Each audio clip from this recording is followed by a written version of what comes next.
ದೇವಿ,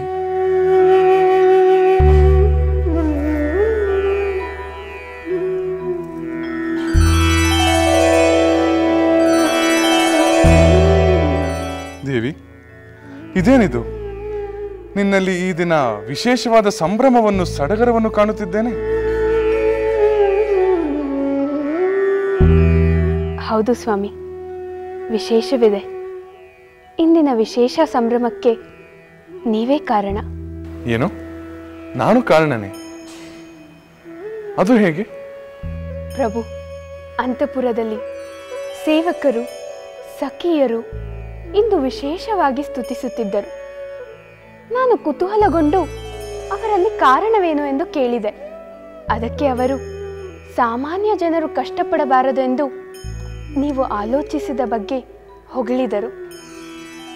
ಪ್ರಜೆಗಳಿಗೆ ನೀರಿನ ತೊಂದರೆ ಉಂಟು ಮಾಡದಂತೆ ನದಿಗೆ ತಡೆಗೋಡೆಗಳು ನಿರ್ಮಿಸುವ ನಿಮ್ಮ ಉದ್ದೇಶಕ್ಕೆ ಬೊಕ್ಕಸದಿಂದ ಹಣ ಖರ್ಚು ಮಾಡುವ ಕುರಿತು ನೀವು ನೀಡಿದ ಸಲಹೆಗಳಿಗೆ ಅವರೆಲ್ಲ ಮೆಚ್ಚಿ ಮಾತನಾಡಿದರು. ಪ್ರಜೆಗಳ ಕ್ಷೇಮದ ಬಗ್ಗೆ ನೀವು ತಾಳುತ್ತಿರುವ ಅಪೂರ್ವ ಆಸಕ್ತಿಗೆ, ಆ ಪ್ರಜೆಗಳು ಇಂದು ನಿಮಗೆ ತೋರುತ್ತಿರುವ ಪ್ರೀತಿಗೆ ನನಗೂ ನಿಮ್ಮನ್ನು ವಿಶೇಷವಾಗಿ ಸಂತೈಸಬೇಕು ಎಂಬ ಆಸೆ ಉಂಟಾಯಿತು. ಅದಕ್ಕೆ ವಿಶೇಷವಾದ ಹೂಮಾಲೆಯನ್ನು ಸ್ವತಃ ನಾನೇ ಸಿದ್ಧ ಮಾಡಿ ನೀವು ಬರುವುದನ್ನು ಕಾಯುತ್ತಿದ್ದೆ. ಆ ನನ್ನ ಆತುರ ನಿಮಗೆ ವಿಶೇಷ ಸಂಭ್ರಮವಾಗಿ ಕಂಡಿರಬಹುದು.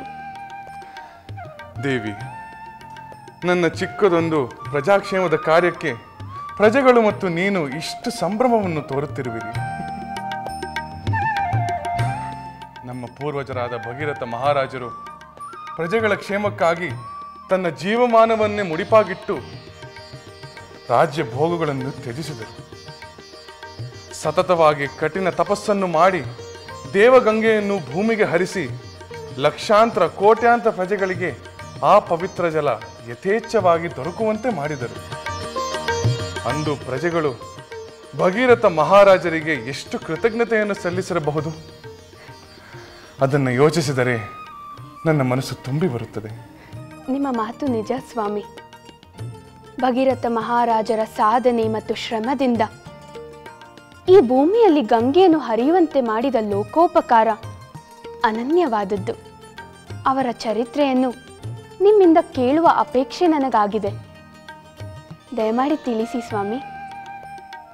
ಅಂತಹ ಪವಿತ್ರಾತ್ಮರ ಪಾವನ ಚರಿತ್ರೆಯನ್ನು ಕೇಳುವುದು, ಹೇಳುವುದು ಅತ್ಯಂತ ಪುಣ್ಯಕರ ದೇವಿ. ಭಗೀರಥ ಮಹಾರಾಜರ ಕಥೆಯನ್ನು ನಾನು ಹೇಳುತ್ತೇನೆ.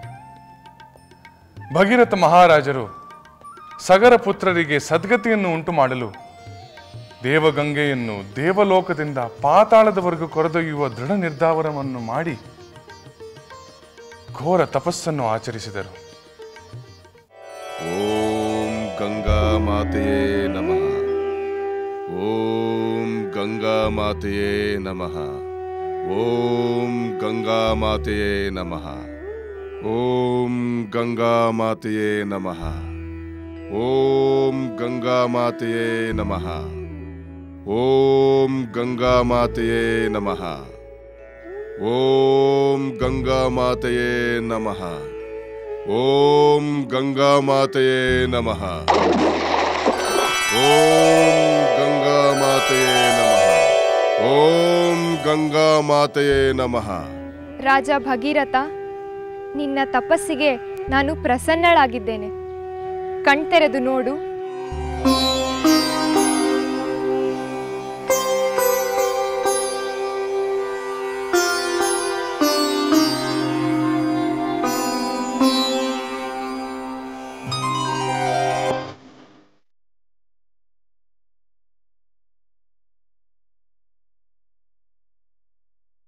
ಗಂಗಾದೇವಿ, ಗಂಗಾ ಮಾತೆ, ನಮೋ ನಮಃ. ನಮೋ ನಮಃ.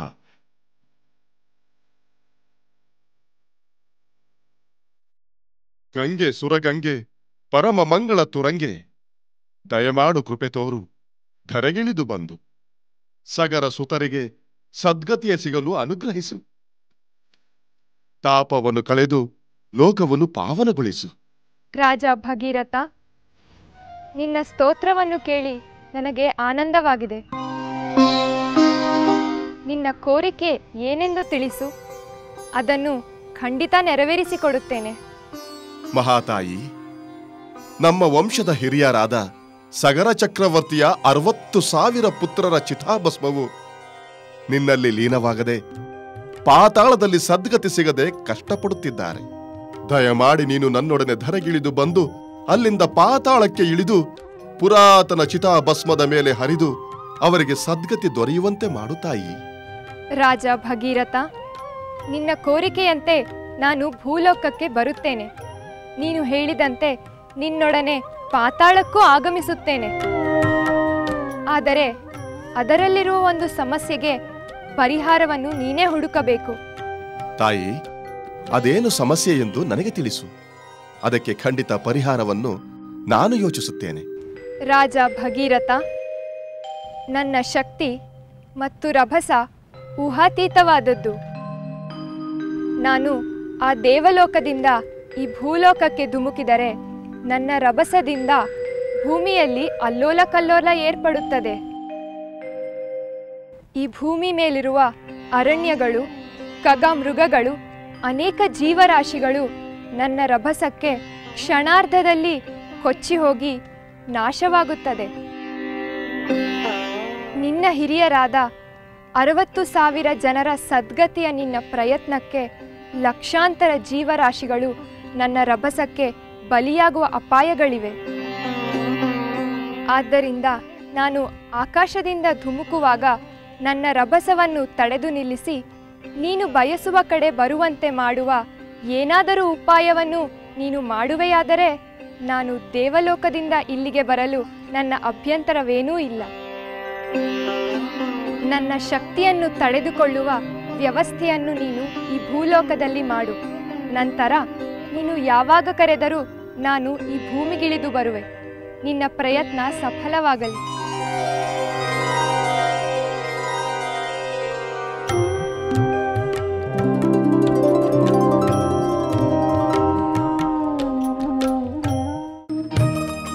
ಸೀತೆ, ನಮ್ಮ ಹಿರಿಯರಾದ ಭಗೀರಥ ಪ್ರಭುವಿನ ತಪಸ್ಸನ್ನು ಮೆಚ್ಚಿ ಗಂಗೆಯನ್ನು ಒಲಿದದ್ದಾಯಿತು. ಆದರೆ ಭೂಲೋಕದಲ್ಲಿ ಗಂಗೆಯನ್ನು ತಡೆಯುವ ಶಕ್ತಿ ಯಾರಿಗಿದೆ ಎಂಬ ಆಲೋಚನೆ ಅವರಿಗುಂಟಾಯಿತು. ಸ್ವಾಮಿ, ದೇವಲೋಕದಿಂದ ಭೂಲೋಕಕ್ಕೆ ಧುಮುಕುವ ಗಂಗೆಯ ಶಕ್ತಿಯನ್ನು ತಡೆಯುವ ಶಕ್ತಿ ಯಾರಿಗಿದೆ? ಭಗೀರಥ ದೊರೆಗಳು ಏನು ತೀರ್ಮಾನಿಸಿದರು?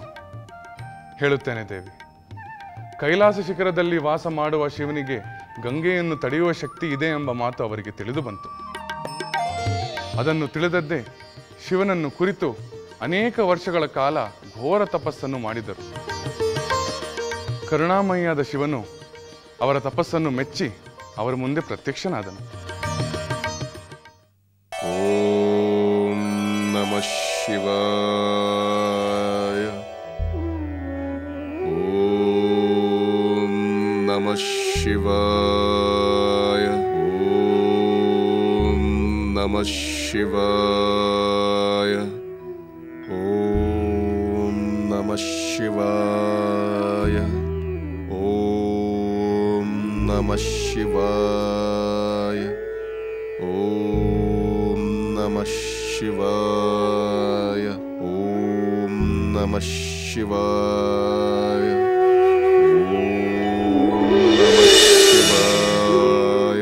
ರಾಜ ಭಗೀರಥ,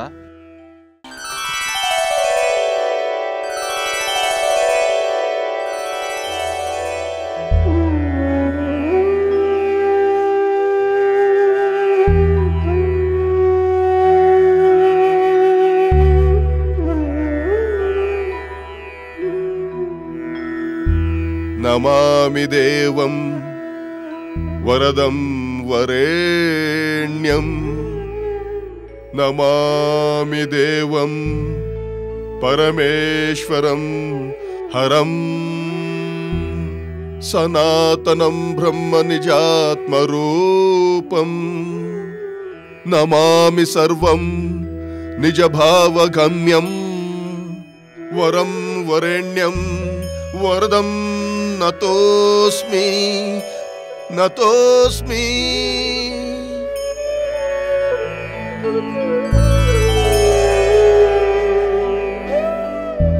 ರಾಜ ಭಗೀರಥ, ನಿನ್ನ ಅಖಂಡವಾದ ತಪಸ್ಸನ್ನು, ಪ್ರಿಯವಾದ ಸ್ತೋತ್ರವನ್ನು ಕೇಳಿ ನಾನು ಪ್ರಸನ್ನನಾಗಿದ್ದೇನೆ.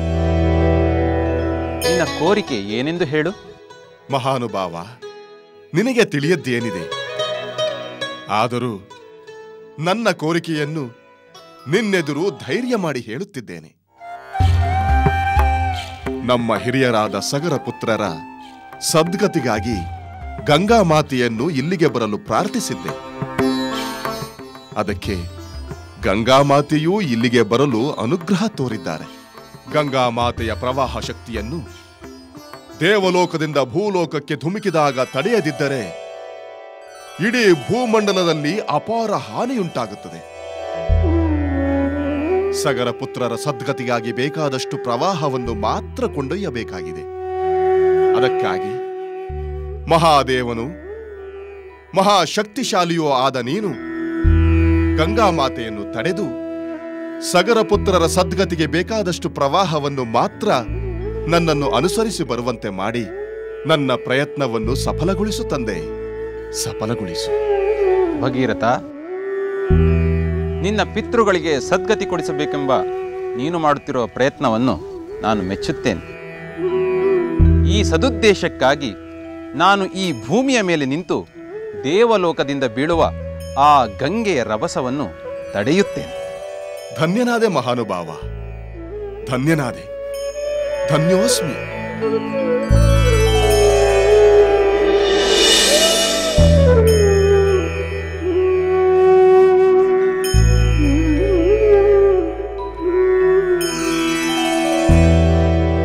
ಸ್ವಾಮಿ, ಆ ಪರಮೇಶ್ವರನು ಭಗೀರಥ ರಾಜರಿಗೆ ಅನುಗ್ರಹ ಮಾಡಿದ ಮೇಲೆ ಅವರ ಪ್ರಯತ್ನಕ್ಕೆ ಯಶಸ್ಸು ಸಿಗಲೇಬೇಕಲ್ಲವೇ?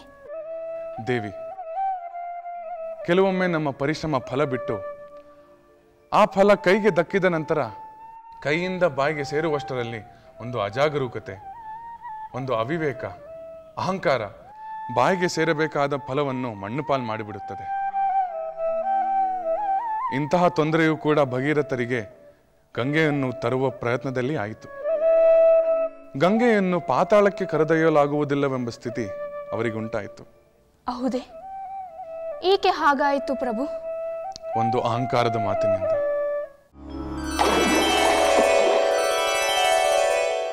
ಪಿತಾಮಹ, ನಮೋ ನಮಃ. ಶುಭಮಸ್ತು. ಗಂಗೆ, ನಿನ್ನ ಪ್ರಯಾಣ ಶುಭಕರವಾಗಿರಲಿ. ಪ್ರಯಾಣ? ಯಾವ ಪ್ರಯಾಣದ ಬಗ್ಗೆ ನೀವು ಹೇಳುತ್ತಿರುವಿರಿ? ದೇವಲೋಕದಿಂದ ಭೂಲೋಕದ ಕಡೆಗೆ ರಾಜ ಭಗೀರಥನ ತಪಸ್ಸನ್ನು ಮೆಚ್ಚಿ ಆತನನ್ನು ಅನುಸರಿಸಿ ಪಾತಾಳಕ್ಕೆ ಹೋಗುವ ಮಾತು ಕೊಟ್ಟಿರುವೆಯಲ್ಲ? ನಿಜ ಬ್ರಹ್ಮದೇವ. ಆದರೆ ನನ್ನ ಶಕ್ತಿಯನ್ನು ತಡೆಯಲು ಭೂಲೋಕದಲ್ಲಿ ವ್ಯವಸ್ಥೆಯಾದರೆ ಮಾತ್ರ ನಾನು ಭೂಲೋಕಕ್ಕೆ ಬರುತ್ತೇನೆಂದು ಭಗೀರಥನಿಗೆ ಹೇಳಿರುವೆ. ಭೂಲೋಕದಲ್ಲಿ ನನ್ನ ಶಕ್ತಿಯನ್ನು ತಡೆಯುವವರು ಯಾರಾದರೂ ಇರಲು ಸಾಧ್ಯವೇ? ಭೂಲೋಕದಲ್ಲಿಲ್ಲದಿದ್ದರೇನು ಕೈಲಾಸದಲ್ಲಿರಬಾರದೆ? ರಾಜ ಭಗೀರಥ ತಪಸ್ಸಿನಿಂದ ಪರಮೇಶ್ವರನನ್ನು ಒಲಿಸಿಕೊಂಡಿದ್ದಾನೆ. ಆ ಪರಮೇಶ್ವರ ನಿನ್ನನ್ನು ಭೂಲೋಕದಲ್ಲಿ ತಡೆಯುತ್ತೇನೆ ಎಂದು ರಾಜ ಭಗೀರಥನಿಗೆ ಮಾತನ್ನಿತ್ತಿದ್ದಾನೆ. ಇನ್ನೇನು, ಭಗೀರಥ ನಿನ್ನನ್ನು ಭೂಮಿಗೆ ಆಹ್ವಾನಿಸುವುದು ಒಂದೇ ಉಳಿದಿದೆ. ಅದಕ್ಕಾಗಿ ನಿನ್ನ ಪ್ರಯಾಣ ಶುಭವಾಗಿರಲಿ ಎಂದೆ. ಪಿತಾಮಹ, ದೇವಲೋಕದಿಂದ ಧುಮ್ಮಿಕ್ಕುವ ನನ್ನನ್ನು ತಡೆಯಲು ಪರಮೇಶ್ವರನು ನಿಂತರೆ ನಾನು ಅವರನ್ನೂ ಸಹ ಲೆಕ್ಕಿಸದೆ ಪಾತಾಳಕ್ಕೆ ಸೆಳೆದೊಯ್ದು ಬಿಡುತ್ತೇನೆ. ನಾರಾಯಣ ನಾರಾಯಣ, ಎಂತಹ ಮಾತನ್ನು ಕೇಳಿದೆ. ಪಿತಾಮಹ, ನಾನಿನ್ನು ಬರುತ್ತೇನೆ. ನಾರದ ಮುನೀಂದ್ರ, ನಮೋ ನಮಃ. ಸುಜ್ಞಾನ ಪ್ರಾಪ್ತಿರಸ್ತು. ಇದೇನು ನಾರದರೆ, ನನಗೆ ಸುಜ್ಞಾನ ಸಿಗಲಿ ಎನ್ನುತ್ತಿರುವಿರಿ? ಹರಿಪಾದೋದ್ಭವಿಯಾದ ನನಗೆ ಯಾವ ಜ್ಞಾನದ ಅವಶ್ಯಕತೆ ಇದೆ? ಯಾರಿಗೆ ಯಾವಾಗ ಯಾವ ಜ್ಞಾನದ ಅವಶ್ಯಕತೆ ಇದೆ ಎಂಬುದು ಆ ಶ್ರೀಹರಿಯೇ ಬಲ್ಲ. ಸರಿ, ಹಾಗಾದರೆ ಶ್ರೀಹರಿಯಿಂದಲೇ ನಾನು ಎಲ್ಲವನ್ನೂ ತಿಳಿದುಕೊಳ್ಳುತ್ತೇನೆ. ಹರಿಹರ ಬ್ರಹ್ಮಾದಿಗಳು ಇರುವುದು ತಿಳಿಯದವರಿಗೆ ತಿಳಿಸುವುದಕ್ಕೆ, ಕಲಿಯದವರಿಗೆ ಕಲಿಸುವುದಕ್ಕೆ. ಪುತ್ರ ನಾರದ, ಯಾವ ಹೊಸ ಕತೆಗೆ ನಾಂದಿ ಹಾಡುತ್ತಿರುವೆ? ತಂದೆಯೇ, ನಮೋ ನಮಃ. ತಮಗೆ ತಿಳಿಯದ್ದೇನಿದೆ? ಮುಂದೆ ನಡೆಯುವುದೆಲ್ಲವೂ ನಾರಾಯಣ ನಾರಾಯಣ. ಸ್ವಾಮಿ, ದೇವರ್ಷಿ ನಾರದರ ಪ್ರವೇಶವಾದ ಮೇಲೆ ಇನ್ನು ಹೊಸ ವಿಷಯ ಶುರುವಾಗಲೇಬೇಕಲ್ಲವೇ? ಹೌದು ದೇವಿ. ದೇವರ್ಷಿ ನಾರದರು ಯಾರ ವರ್ತನೆಗೆ ಯಾವ ಪರಿಣಾಮ ಉಂಟಾದರೆ ಒಳ್ಳೆಯದಾಗುತ್ತದೆ ಎಂದು ಚೆನ್ನಾಗಿ ಬಲ್ಲವರು. ಅದಕ್ಕಾಗಿ ಸಜ್ಜನರ ಕಾರ್ಯಕ್ಕೆ ಒಳ್ಳೆಯ ಪ್ರತಿಫಲವನ್ನು, ದುರ್ಜನರ ದುರುದ್ದೇಶಕ್ಕೆ ಕೆಟ್ಟ ಪ್ರತಿಫಲವನ್ನು ಉಂಟಾಗಿಸಲು ಅವರು ಸಂವಾದಿಯಾಗುತ್ತಾರೆ. ಯಾರಿಂದ ಯಾರಿಗೆ ಯಾವ ಪಾಠವನ್ನು ಹೇಳಿಸಬೇಕೋ ಅದನ್ನು ಹೇಳಿಸಲು ಲೋಕ ಸಂಚಾರವನ್ನು ಮಾಡುತ್ತಾರೆ. ಹಾಗಾದರೆ ಗಂಗಾದೇವಿಯು ತನ್ನ ಶಕ್ತಿಯಿಂದ ಪರಶಿವನನ್ನೇ ಕೊಚ್ಚಿಕೊಂಡು ಹೋಗುತ್ತೇನೆ ಎಂಬ ಅಹಂಭಾವದ ಮಾತಿಗೆ ನಾರದರು ಸುಮ್ಮನಿದ್ದರೆ? ದೇವಿ, ಸುಮ್ಮನೆ ಇದ್ದರೆ ಅವರು ನಾರದರು ಹೇಗೆ ಆಗುತ್ತಾರೆ? ಗಂಗೆಯು ಆಡಿದ ಅಹಂಭಾವದ ಮಾತುಗಳಿಗೆ ತಕ್ಕ ಪಾಠವನ್ನು ಕಲಿಸಬೇಕು ಎಂದು ವ್ಯವಸ್ಥೆಗಳು ಮಾಡಬೇಕಲ್ಲವೇ? ಅದಕ್ಕಾಗಿ ಅವರು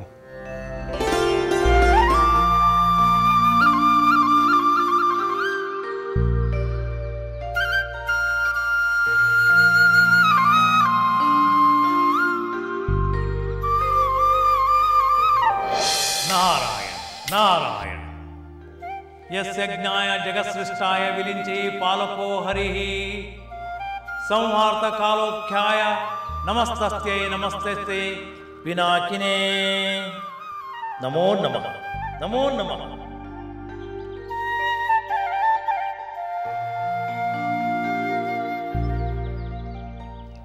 ಬ್ರಹ್ಮ ಮಾನಸ ಪುತ್ರ, ಬ್ರಹ್ಮಾಂಡವನ್ನೆಲ್ಲ ಸಂಚರಿಸಿ ಯಾವ ವಿಷಯವನ್ನು ತಿಳಿಸಲು ಇಲ್ಲಿ ಬಂದಿರುವೆ? ಮಹಾದೇವನಿಗೆ ತಿಳಿಯದ ಮಹಾವಿಷಯವು ಈ ಬಡಜೋಗಿಗೆ ಎಷ್ಟು ಮಾತ್ರ ತಿಳಿಯಬಲ್ಲದು ಶಂಕರ. ಏನೋ ಅಲ್ಲಿ ಇಲ್ಲಿ ನಾನು ಹೋದಾಗ ನನ್ನ ಕಿವಿಗೆ ಬಿದ್ದ ವಿಷಯವನ್ನು ಸೂಕ್ತ ವ್ಯಕ್ತಿಗೆ ತಲುಪಿಸುವುದರಿಂದ ಲೋಕೋಪಯೋಗವಾಗುವುದು ಎನ್ನುವುದಷ್ಟೇ ನನ್ನ ಆಶಯ. ಅಂತಹ ಯಾವ ಆಶಯವು ನಿಮ್ಮನ್ನು ಈ ಶಿವನ ಸನ್ನಿಧಾನಕ್ಕೆ ಕರೆತಂದಿತು? ಹೇಳುತ್ತೇನೆ ಮಹಾದೇವ, ಹೇಳುತ್ತೇನೆ.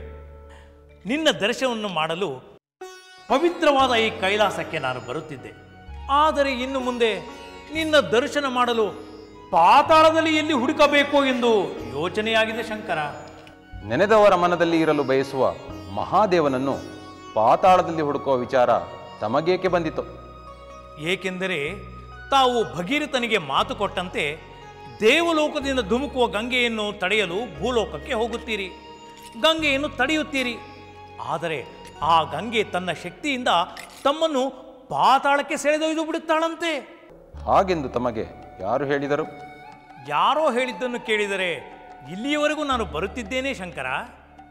ನಮ್ಮ ತಂದೆ ಪಿತಾಮಹ ಚತುರ್ಮುಖ ಬ್ರಹ್ಮನೆದುರು ಸ್ವತಃ ಗಂಗೆಯೇ ಹೇಳಿದ ಮಾತಿದು. ನನ್ನನ್ನು ತಡೆಯಲು ಶಿವನೇನಾದರೂ ನಿಂತರೆ ನನ್ನ ಶಕ್ತಿಯಿಂದ ಅವರನ್ನು ಪಾತಾಳಕ್ಕೆ ಸೆಳೆದೊಯ್ದು ಬಿಡುತ್ತೇನೆ ಎಂದು. ನನಗೆ ಭಯವಾಯಿತು. ತಾವು ಪಾತಾಳವನ್ನು ಸೇರುವ ಮುನ್ನ ಪರಮ ಪಾವನವಾದ ಈ ಕೈಲಾಸದಲ್ಲಿ ತಮ್ಮ ದರ್ಶನವನ್ನು ಒಮ್ಮೆ ಪಡೆಯೋಣವೆಂದು ಬಂದೆ. ನನ್ನ ಮಾತಿನಲ್ಲಿ ಅನುಚಿತವೇನಾದರೂ ಇದ್ದರೆ ದಯಮಾಡಿ ಕ್ಷಮಿಸಿ. ಉಚಿತವಾದ ಮಾತುಗಳನ್ನೇ ಆಡಿದ್ದೀರಿ. ಕ್ಷಮೆ ಕೇಳಬೇಕಾದವರು ಮುಂದೆ ಕೇಳುತ್ತಾರೆ, ಅದನ್ನು ನೀವೇ ನೋಡುವಿರಂತೆ. ಮಹಾದೇವನು ಹೇಳಿದ ಮೇಲೆ ಮಹಾ ಅದ್ಭುತವು ನಡೆಯಲೇಬೇಕಲ್ಲವೇ? ಅದನ್ನು ನೋಡಲು ನಾನು ಸದಾ ಕಾತುರದಿಂದಿರುತ್ತೇನೆ. ನಾರಾಯಣ ನಾರಾಯಣ.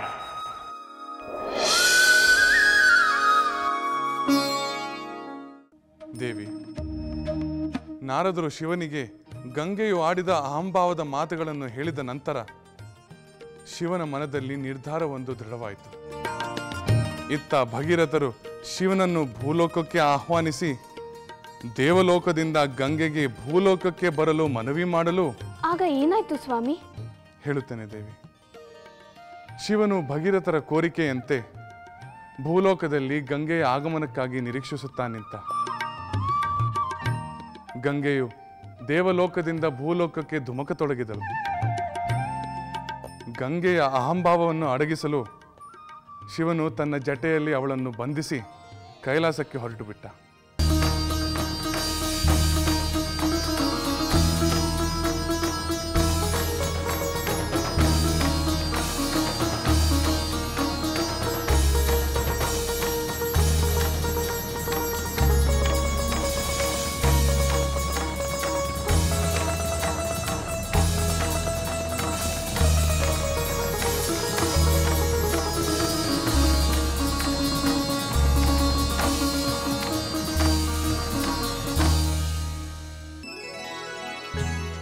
ಆಗ ಭಗೀರಥನು ಶಿವನಿಂದ ಗಂಗೆಯನ್ನು ಪಡೆಯಲು ಪುನಃ ಘೋರ ತಪಸ್ಸನ್ನು ಮಾಡಿದ.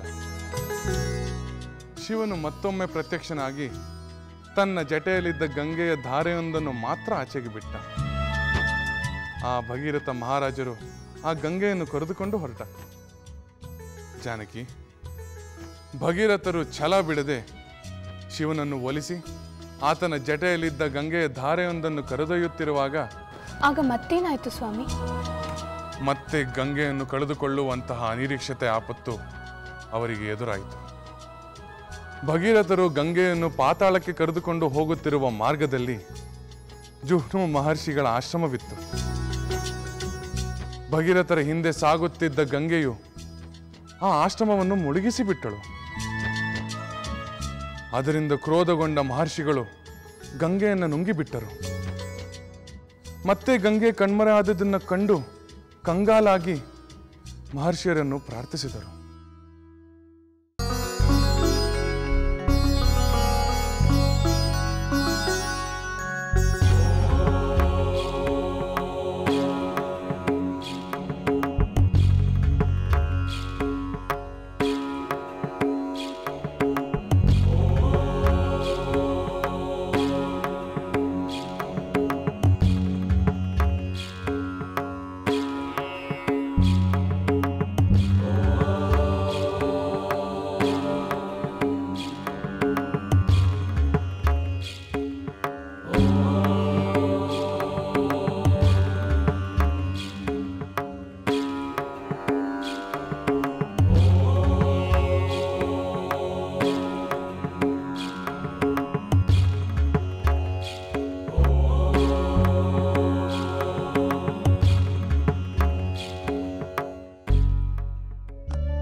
ಮಹರ್ಷಿಗಳೇ, ಗಂಗಾದೇವಿಯಿಂದ ತಮ್ಮ ಆಶ್ರಮಕ್ಕಾದ ತೊಂದರೆಗೆ ನಾನು ತಮ್ಮಲ್ಲಿ ಕ್ಷಮೆ ಬೇಡುತ್ತೇನೆ. ನಾನು ಹಿಡಿದಿರುವ ಕಾರ್ಯ ಪೂರೈಸಿದ ಮೇಲೆ ತಮಗಾಗಿ ನೂತನ ಆಶ್ರಮವನ್ನು ನಿರ್ಮಿಸುವ ಪುಣ್ಯ ನನ್ನದಾಗಲಿ. ನನ್ನ ಪಿತೃಗಳ ಸದ್ಗತಿಗಾಗಿ ತಾವು ದಯಮಾಡಿ ನಿರ್ಬಂಧಿಸಿರುವ ಗಂಗೆಯನ್ನು ಬಿಡುಗಡೆಗೊಳಿಸಿ. ಪಿತೃಗಳ ಸದ್ಗತಿಗಾಗಿ ಹೂಡಿರುವ ನನ್ನ ಕಾರ್ಯವನ್ನು ಸಫಲಗೊಳಿಸಿ ಮಹರ್ಷಿಗಳೇ, ಸಫಲಗೊಳಿಸಿ. ರಾಜ ಭಗೀರಥ, ಎದ್ದೇಳು.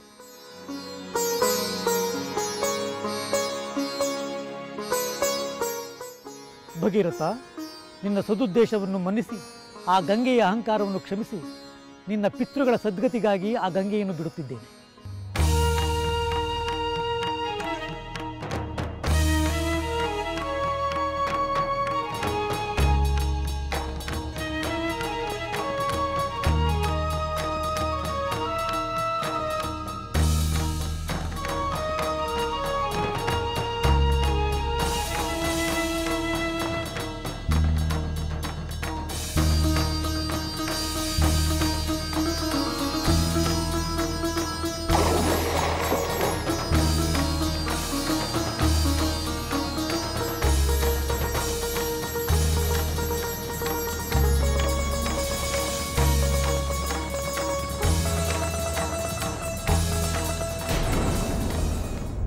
ಸ್ವಾಮಿ, ಅಂತೂ ಭಗೀರಥ ರಾಜರು ತಮ್ಮ ಹಿರಿಯರಿಗೆ ಸದ್ಗತಿ ಸಿಗಲು ಎಷ್ಟೇ ಅಡ್ಡಿ ಆತಂಕ ಎದುರಾದರೂ ಛಲವನ್ನು ಬಿಡದೆ ಕಡೆಗೂ ಗಂಗೆಯನ್ನು ದೇವಲೋಕದಿಂದ ಪಾತಾಳದವರೆಗೂ ಹರಿಯುವಂತೆ ಮಾಡುವುದರಲ್ಲಿ ಯಶಸ್ವಿಯಾಗಿದ್ದು ಲೋಕದ ಅದ್ಭುತಗಳಲ್ಲಿ ಒಂದಲ್ಲವೇ?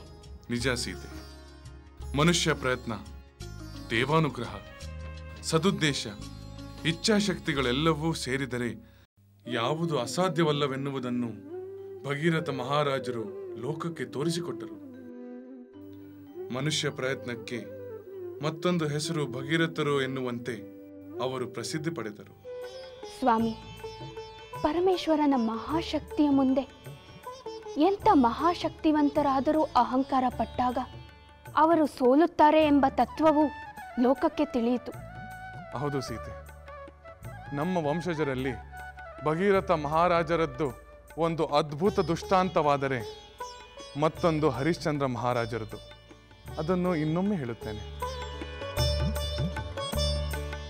ಅಯೋಧ್ಯೆಯಿಂದ ಮಿಥಿಲಾ ನಗರಿಗೆ ವಿಶ್ವಾಮಿತ್ರರ ಜೊತೆಯಲ್ಲಿ ನಾನು ಲಕ್ಷ್ಮಣ ಹೊರಟಾಗ ಇಂತಹ ಅನೇಕ ಸತ್ಕತೆಗಳನ್ನು ನಮಗೆ ತಿಳಿಸಿ ನಮಗೆ ಮಹದುಪಕಾರವನ್ನು ಮಾಡಿದರು.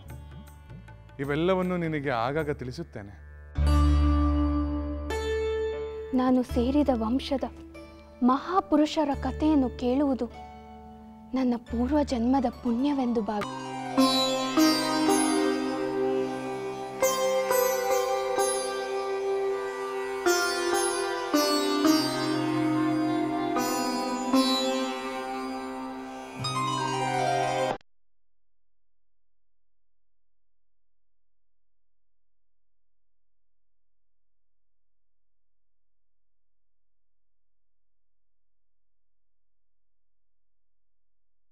ಉರ್ಮಿಳಾ, ನೀನು ಮಾಂಡವಿ ಶ್ರುತಕೀರ್ತಿ ಬಗ್ಗೆ ಯೋಚಿಸುತ್ತಿರುವೆಯಾ?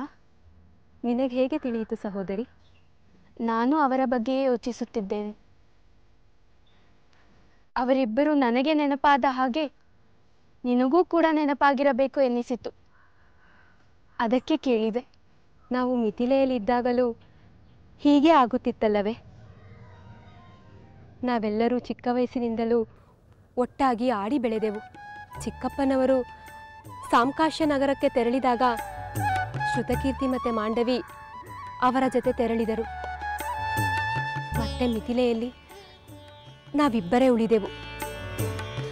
ಅಯೋಧ್ಯೆಗೆ ನಾವು 4 ಒಟ್ಟಾಗಿ ಬಂದೆವು. ಆದರೆ ಶ್ರುತಕೀರ್ತಿ ಮತ್ತು ಮಾಂಡವಿ ಕೈಕೈ ರಾಜ್ಯಕ್ಕೆ ತೆರಳಿ ಇಲ್ಲಿ ಮತ್ತೆ ನಾವಿಬ್ಬರೇ ಉಳಿದಿದ್ದೆವು. ಹೌದು ಊರ್ಮಿಳಾ, ಆದರೆ ಮಿಥಿಲೆಯಲ್ಲಿ ನಾವು ಚಿಕ್ಕವರು. ನಮ್ಮ ಅಗಲಿಕೆಯನ್ನು ಆಟ ಪಾಠದಲ್ಲಿ ಕಳೆದು ಮರೆತು ಬಿಡುತ್ತಿದ್ದೆವು. ಆದರೆ ಈಗ ಹಾಗಾಗುವುದಿಲ್ಲ. ಅವರನ್ನು ನಾವು ಪದೇ ಪದೇ ನೆನೆಯುವಂತಾಗುತ್ತದೆ. ಸಹೋದರಿ ಸೀತೆ, ನನಗೊಂದು ವಿಚಾರ ಹೊಳೆಯುತ್ತಿದೆ. ಕೈಕೈ ರಾಜ್ಯದಲ್ಲಿರುವ ಶ್ರುತಕೀರ್ತಿ ಮತ್ತು ಮಾಂಡವಿಗೆ ನಾವೇಕೆ ಒಂದು ಸಂದೇಶವನ್ನು ಬರೆದು ಕಳುಹಿಸಬಾರದು? ನಾವವರನ್ನು ನೆನೆದಂತೆ ಅವರು ನಮ್ಮನ್ನು ನೆನೆಯುತ್ತಾ ಇರಬಹುದಲ್ಲವೇ? ನಮ್ಮ ಸಂದೇಶವನ್ನು ನೋಡಿ ಸಂತೋಷಗೊಂಡು ಅವರು ನಮಗೆ ಸಂದೇಶ ಬರೆಯಬಹುದಲ್ಲವೇ? ಹಾಗಾದರೆ ಸಖಿಗೆ ಲೇಖನ ಸಾಮಗ್ರಿ ತರಲು ಹೇಳು. ಸಂದೇಶವನ್ನು ಬರದೇ ಕಳಿಸಿ ಬಿಡೋಣ. ಲೇಖನ ಸಾಮಗ್ರಿಯನ್ನು ತೆಗೆದುಕೊಂಡು ಬನ್ನಿ. ಆಗಲಿ ಮಹಾರಾಣಿ.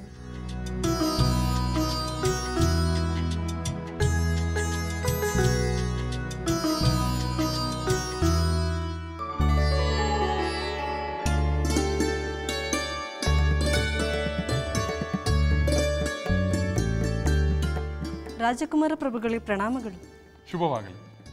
ಸಖಿ, ಇದೇನಿದು? ಲೇಖನ ಸಾಮಗ್ರಿಗಳನ್ನು ಎಲ್ಲಿಗೋ ತೆಗೆದುಕೊಂಡು ಹೋಗುತ್ತಿರುವಂತಿದೆ. ಹೌದು ಪ್ರಭು, ಸೀತಾದೇವಿ ಹಾಗೂ ಊರ್ಮಿಳಾದೇವಿಯವರು ಕೈಕೆ ದೇಶಕ್ಕೆ ಹೋಗಿರುವ ತಮ್ಮ ಸೋದರರಿಗೆ ಸಂದೇಶವನ್ನು ಬರೆದು ಕಳಿಸಬೇಕಂತೆ. ಈಗ ಅವರು ಎಲ್ಲಿರುವರು? ರಾಜೋದ್ಯಾನದಲ್ಲಿದ್ದಾರೆ. ತಾವು ಬಂದ ವಿಚಾರವನ್ನು ಅವರಿಗೆ ತಿಳಿಸುತ್ತೇನೆ. ಬೇಡ ಬೇಡ, ನಾವು ಬಂದ ವಿಚಾರ ತಿಳಿಸಬೇಡ. ತಮ್ಮ ಸಹೋದರಿಯರಿಗೆ ಸಂದೇಶವನ್ನು ಬರೆದು ಆನಂತರ ಅಂತಃಪುರಕ್ಕೆ ಆಗಮಿಸಲಿ, ಅಲ್ಲವೇ ಲಕ್ಷ್ಮಣ? ಹೌದು ಸಹೋದರ, ನೀನು ಹೇಳುವುದೇ ಸರಿ. ಅವರು ನಿಧಾನವಾಗೇ ಬರಲಿ. ನಾವು ಬಂದಿರುವ ವಿಚಾರವನ್ನು ಅವರಿಗೆ ತಿಳಿಸಬೇಡ. ಆಯಿತು, ಹಾಗೇ ಆಗಲಿ.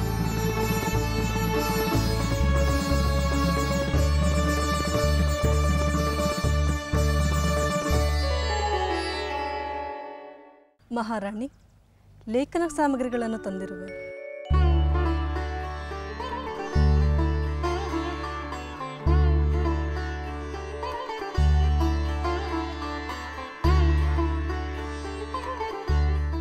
ಸಹೋದರಿ, ನೀನು ಹೇಳು, ನಾನು ಬರೆಯುತ್ತೇನೆ. ನಾನೇ ಹೇಳಬೇಕೆ? ನೀನೇ ಹೇಳು, ನಾನು ಬರೆಯುತ್ತೇನೆ. ಬೇಡ ಸಹೋದರಿ, ನೀನು ಹೇಳುವ ಪದಗಳಲ್ಲಿ ಇರುವ ಶಕ್ತಿಯೇ ಬೇರೆ. ನೀನು ಹೇಳು, ನಾನೇ ಬರೆಯುತ್ತೇನೆ.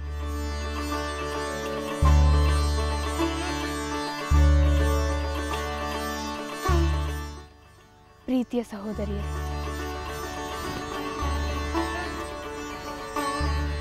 ನೀವು ಅಲ್ಲಿ ಕ್ಷೇಮವೆಂದು ಭಾವಿಸುತ್ತಿದ್ದೇವೆ. ನಾವು ಇಲ್ಲಿ ಕ್ಷೇಮವಾಗಿದ್ದೇವೆ. ನೀವು ಬರುವುದಕ್ಕಾಗಿಯೇ ನಾವು ಕಾಯುತ್ತಿದ್ದೇವೆ. ಸಹೋದರಿ ಸೀತೆ, ಸಂದೇಶ ಕಳಿಸುವ ಸಂತಸದಲ್ಲಿ ಹೊತ್ತು ಕಳೆಯದಿದ್ದೇ ತಿಳಿಲಿಲ್ಲ. ಸಂಧ್ಯಾವಂದನೆ ಮಾಡುವ ಸಮಯವಾಗಿದೆ. ಹೌದಲ್ಲವೇ? ನೆನಪುಗಳ ಮಧ್ಯೆ ನಮ್ಮನ್ನು ನಾವೇ ಮರೆತೆವು. ಸಮಯ ಕಳೆದದ್ದೇ ತಿಳಿಯಲಿಲ್ಲ. ಸಹೋದರಿ, ನನ್ನ ಮನದಲ್ಲಿ ಏನೋ ಕಳವಳವಾಗುತ್ತಿದೆ. ಕಳವಳವೇ? ಏಕೆ ಸಹೋದರಿ? ಅವರು ಬಂದಿರಬಹುದು ಎನ್ನಿಸುತ್ತಿದೆ. ಅವರು ಎಂದರೆ? ಅವರು ಎಂದರೆ ನನ್ನವರು. ಈ ಲೇಖನವನ್ನು ನಾಳೆ ಮುಂದುವರೆಸೋಣ. ಈಗ ಹೊರಡೋಣ ಬಾ.